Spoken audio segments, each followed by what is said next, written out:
Fayette County car accident lawyer Shane Smith is asked the question, can I set up a trust and still control the things in the trust?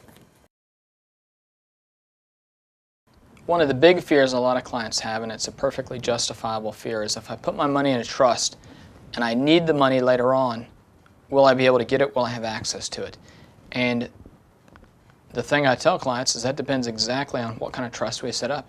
There are literally dozens of different types of trusts. You have revocable trust, irrevocable trust, Q-tip trust, gun trusts, trust designed solely for real estate. I mean, we can set up a trust that will meet your needs. What's most important, though, is that when you're talking to us, you're honest about what your questions and concerns are. And what I mean by that is tell me about you and your family. Tell me about your children. If we're going to transfer assets to them, or if we're going to put them in charge of the trust, or even if we're trying to deal with a certain type of situation, let me know. Everything you tell your attorney is attorney-client privilege. And what I mean by that is if you have a conversation, you and me and your spouse in my office, and we're talking about your children, I can't then go out to your children and tell them what you said.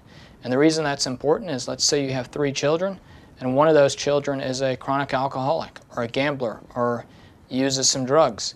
And you know that if we give money directly to them, within 2 years it's all going to be gone. No matter how much you give them, you know it's going to be gone. Well, in that case, we need some kind of trust that prevents them having access to the money. That's why it's so critical you talk to us. Or another issue that comes up huge is about your business. I've seen it time and time where you and your spouse have built up a business, worked in it for decades, and as you're getting older, it's time to transition that business to your children or to someone else, and you need a very detailed plan. But the reason it's important is if one of your children is in that business and you want the business to go to them, we need to put that in that will, specifically. The business goes to that child. And the reason that's so important is because a lot of times mom and dad want to be fair to everybody. And so they don't talk about it. And then something happens to you, and now all the children have an equal share in the business, even though one of them works in there day after day.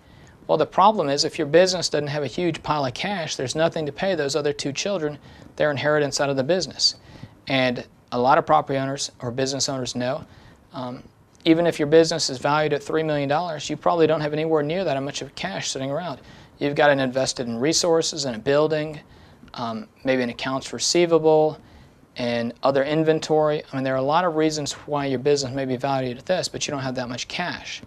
And if you have the business go to all of your children equally, 1 or 2 of the children that aren't involved can force a sale to pay them out.